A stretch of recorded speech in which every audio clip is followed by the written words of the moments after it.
ইতিহাসের পাতা ঘাটতে গিয়ে নেইমারের ইতিহাস দেখলে আপনি আটকে উঠবেন। ফুটবল ইতিহাসে সেরা কামব্যাকের গল্পটি এই মহানায়কের নামেই লেখা আছে। শেষ 5 মিনিটে দুর্ধর্ষ 3 গোলে অবদান রেখে সে বুঝিয়ে দিয়েছিল ফুটবল তার পায়ের জাদু। সেদিন অবাক হয়েছিল মাঠে থাকা হাজার হাজার দর্শক, কোচ, এমনকি সতীর্থ লিওনেল মেসিও। সবাই অবাক হয়ে তাকিয়েছিলেন ব্রাজিলিয়ান এই সুপারস্টারের দিকে। কি হয়েছিল সেদিন? 5 মিনিটে নেইমার কি করেছিল? কেনই বা এই সময়টাকে বলা হয়ে থাকে ইতিহাসের সেরা কামব্যাক? চলুন বিস্তারিত দেখি। উয়েফা চ্যাম্পিয়ন্স লিগের রাউন্ড 16 কোয়ার্টার ফাইনালের লক্ষ্যে মাঠে নেমেছিল পিএসজি বনাম বার্সেলোনা। নেইমার, মেসি, সুয়ারেজের মতো বাঘা বাঘা তারকা থাকতেও প্রথম লেগে পিএসজি 4-0 ব্যবধানে হারিয়েছিল বার্সাকে। অর্থাৎ দ্বিতীয় লেগে বার্সাকে ম্যাচ জিতে করতে হবে।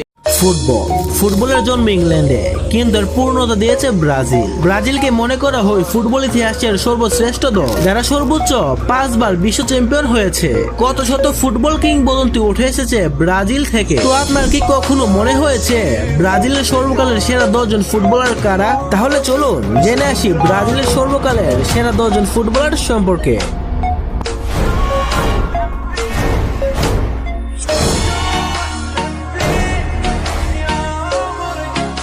নাম্বার 10, রিকার্ডো কাকা।